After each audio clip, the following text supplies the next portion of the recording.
Gwamnatin jihar Jigawa ta fara sauye-sauye don dawo da ƙarshen barace-barace a titi tare da gabatar da sabbin makarantun tsangaya domin almajirai. Mariya Bashir, 'yar shekara 16, ta jagoranci Majalisar Jigawa a matsayin mai magana a ranar 'ya'ya mata ta duniya.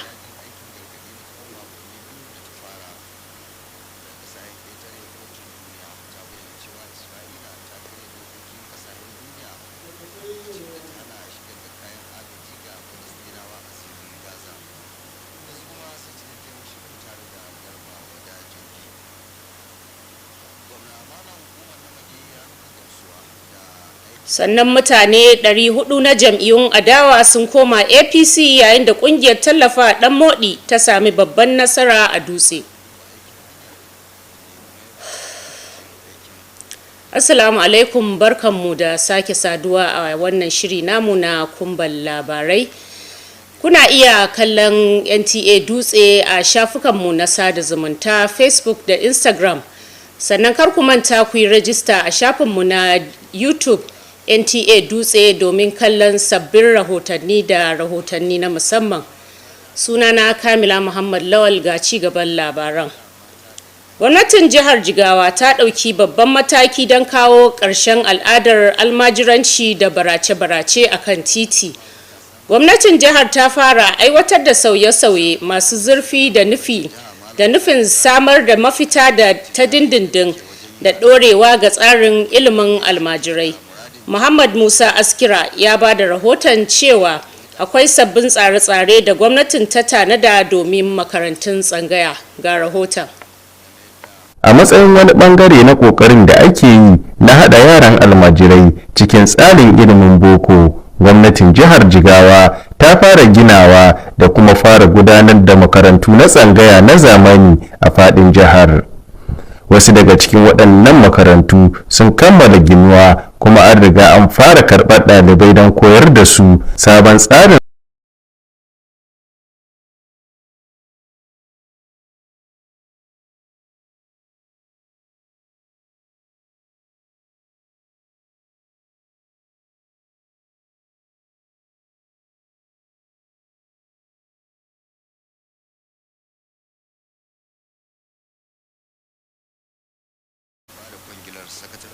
A wani bangare na ranar bikin 'ya'ya mata ta duniya da aka yi a Dutse, Majalisar Dokokin Jihar Jigawa ta buɗe zauranta ga wani nau'in jagoranci wanda ya wakilci muryar matasa da kawo ci gaba da ba da ƙarfin gwiwa ga manyan gobe. Mariya Bashir Abdul, ɗaliba 'yar shekara 16, 'yar ajin ƙarshe a makarantar gaba da firamare, ta hau kujerar shugaban majalisa Haruna Aliyu Ɗangyatin don zama mai magana a ranar, inda ta jagoranci zaman majalisa tare da 'yan uwanta daga zababbun makarantun sakandare a fadin jihar. Ga rahoton kamar haka. Abin ya fi karfin wasa, maganganu ne waɗanda suke da tasiri matuƙa, abinda yake tunatar da mu cewar shugabanci ba wai shekaru bane. A lokacin zaman majalisar na yaran 'yan majalisar sun gabatar da wasu batutuwa wanda suka hada da shawara akan samar da cibiyoyin ilimin na'ura mai kwakwalwa a kowace karamar hukuma don bunƙasa ilimin 'ya'ya mata. Sannan suka nemi majalisar da ta amince da cewar kowace 11 ga watan Oktoba a matsayin ranar zaman yara mata a majalisar don tunawa da ranar yara mata ta duniya. Shugabar majalisar ta kwana ɗaya Mariya Bashir Abdul ta ce zaman nasu na majalisar ya zama tarihi wanda zai daɗe bai goge ba, wanda ya fara daga aji zuwa al'umma. Wasu daga cikin 'yan makarantar sun bayyana jin daɗinsu, kamar yadda a jihar Jigawa karatun 'ya'ya mata kyauta ne, wanda suka ce hakan zai baiwa 'ya'ya mata damar cimma burinsu na rayuwa. Lokacin da ya karbi kujerar shugaban majalisar, Haruna Aliyu Ɗangyatin ya yaba wa yaran saboda irin ƙoƙarinsu da jajircewa, inda ya ce har yanzu jihar Jigawa na fama da matsalolin rashin zuwan yara mata makaranta, matsalar da gwamnati ke kokarin magance ta hanyar haɗa kai da masu ruwa da tsaki, inda ya ce gwamnati ta bayya bangaren ilimin kashi 26 na kasafin kuɗinta domin ganin cewar an samu ci gaba a bangaren na ilimi. ranar bikin ta bana za ta baiwa hukumomi da al'umma damar cimma burin wannan ƙudiri wajen ganin 'ya'ya mata sun sami ilimi kamar yadda ya kamata. Ƙarshen rahoton kenan. Kafin ci gaba da labaran za ku karbi wannan saƙon.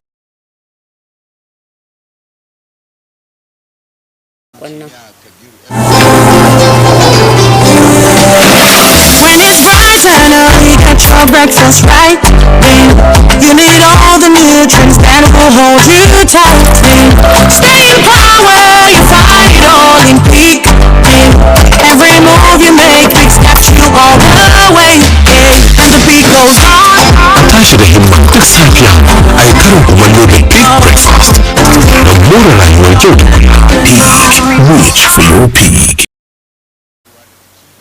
Barkanmu da dawowa. Ƙungiyar ɗan moɗi Support for Transformation tare da haɗin gwiwar Galadiman Baura Foundation sun sami wani gagarumin ci gaba a fagen siyasa a Dutse. Bayan da suka karbi 'yan jam'iyyu mutane 400 da suka sauya sheka daga wasu jam'iyyun adawa zuwa jam'iyya mai mulki All Progressives Congress APC. Ga ci gaban rahoton.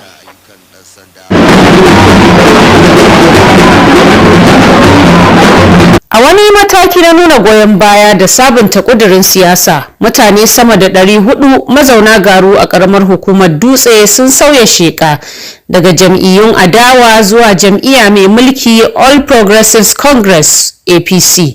Waɗanda suka sauya shekarar ƙarƙashin inuwar ɗan moɗi Support for Transformation tare da haɗin gwiwar Galadiman Baura Foundation sun bayyana cewa dalilinsu shine ayyukan ci gaba da manufofin gwamnati masu mai da hankali kan jin daɗin jama'a da gwamna Umar Namadi ɗan moɗi ke aiwatarwa. Shugaban waɗanda suka sauya shekar Adamu Ahmad ya bayyana cewa al'ummar garu sun shaida ci gaba da ba a taɓa ganin irinsa ba a ƙarƙashin wannan gwamnati, don haka suka yanke shawarar haɗa hannu da APC domin ci gaba da tafiyar da ci gaban da aka fara. Dole sai bar jam'iyyar PDP mu dawo jam'iyyar APC inda za mu bayar da gudunmawa ɗari bisa ɗari. A sakamakon haka ne muka cewa misali rigima kuna ba ƙaramar hukumar muka ci a gabansa ba, jigawa ce a gabansa, a madadi da ƙaramar hukumar Dutse babu irin abin da ba a yi mata ba. Saboda haka da nuna mun sa haka sai za mu ga cewa ya kamata da kanmu da kwakwatar mu da matanmu da 'ya'yanmu da jikokinmu mu ga cewa da hannu mu zo mu tallafa masa. Shugaban hukumar haraji ta jihar Jigawa kuma shugaban Galadiman Baura Foundation Dr. Nasiru Idris ya yaba waɗannan wanda suka sauya shekar bisa wannan mataki tare da ba su tabbacin haɗin kai da goyon bayan da ya dace. Mun ga lokacin da ana hawa a garu dokuna za a ɗauko mota ta yi baya su fada su karere wanda aka fara kankare wannan titi ya rage tudu, amma yanzu Allah cikin ikonsa Allah ya kawo mana wannan bawan Allah ya yi dualizing din wannan hanya wanda ba a taɓa yin irin wannan ba, wanda ni ina ganin koda wannan aiki shi kadai mai girma gwamna yawa a wannan mazaɓa ya ishe shi. Ya ce wannan kungiya za ta ci gaba da wayar da kai da kuma tallata manufofi da shirye-shiryen gwamnatin dan modi musamman a fannoni da suka shafi rayuwar talakawa kai tsaye. An kuma samun sakonnin taya murna daga shugabannin siyasa da manyan baki inda suka yi kira da a ci gaba da haɗin kai da aiki tare domin cimma ƙudurori 12 na gwamna dan modi. Ayyuka na mai girma gwamna a ƙaramar hukumar Dutse ba za su muna godiya muna addu'a Allah ya sa mu sami continuity a 2027 na 4+4. Galadiman Baura Foundation kungiya ce wadda ba ta gwamnati ba wadda kuma ta dade tana taka rawa wajen magance matsalolin al'umma a fannoni kamar na lafiya, ilimi, ruwan sha da kuma ayyukan addini a fadin jihar. Da wannan rahoton muka zo ƙarshen wannan shiri namu na kumban labarai, amma ku ci gaba da sauraron mu domin labaran cikin harshen Turanci. Mu kwana lafiya.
Jigawa State Government launches reform to end Almajiri street begging, introduce news and gas schools. On Girl Child Day, 16-year-old Maria Bashir presides as one-day speaker at Jigawa State House of Assembly.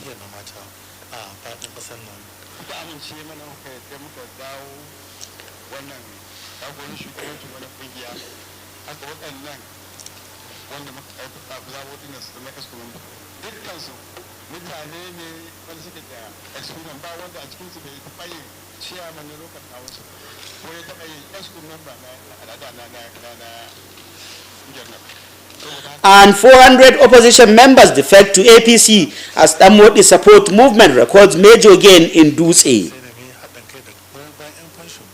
Good evening and a warm welcome to Nta Dutse News. My name is Awal Muhammad Kazaure. Now the news in details.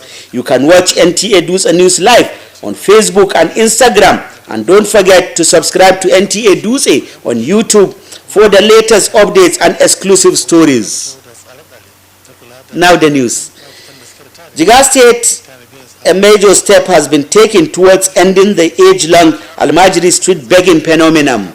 The state government has commenced the implementation of far-reaching reforms aimed at providing a permanent and sustainable solution to the Almajiri system of education. Muhammad Musa Askira tells us more about the news and gas schools. Part of the efforts to integrate Almajiri children into the formal education system, the Jigawa State Government has begun the construction and operation of comprehensive Tanga schools across the state. Some of these schools have already been completed, with students currently admitted and undergone studies. The new Tanga model is designed to combine both Islamic and Western education, ensuring that pupils receive balanced and holistic learning experience. Each school is fully equipped with modern hostels, classrooms, kitchens, laundry facilities, and skills acquisition centers, creating a conducive environment for learning, personal development, and moral upbringing. At one of the newly established Tanga School in Sule Tankaraka town, over 400 students are being enrolled to pursue formal education tailored to nurture them into responsible and productive members of the society.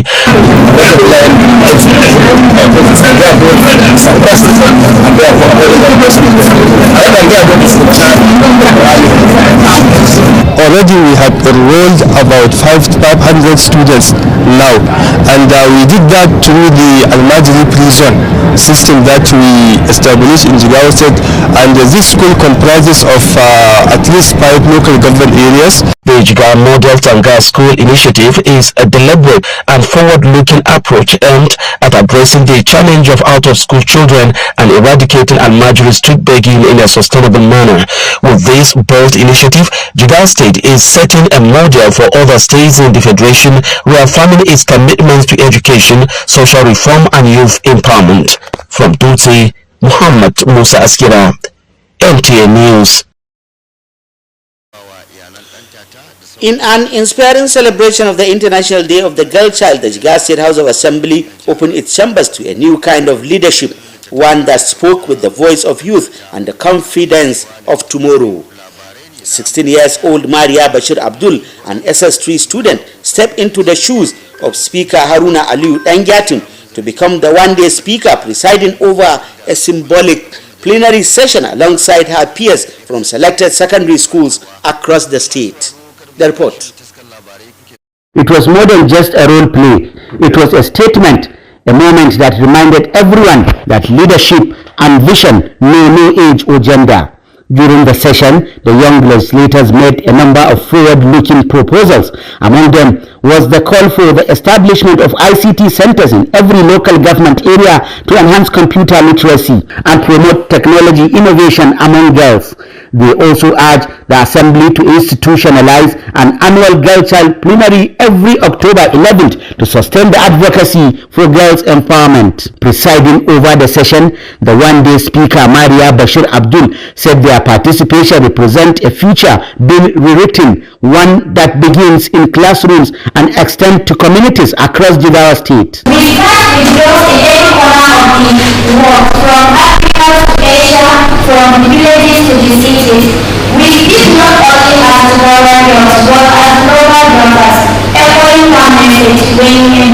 ensure we invest in a generation. Other student members shared their experiences, expressing gratitude for the state-free education policy. They said the initiative has opened doors for many girls to learn, dream, and grow with confidence. Thank you, Your Excellency, for being a father to the children of Jigawa and a champion to every girl child. Thank you, Mr. Speaker, for believing that every child, especially every girl, deserves a seat in the table of leadership. You are indeed a leader. You are indeed a hero to every girl child in Jigawa State. Thank you for being a legacy that will inspire generations to come.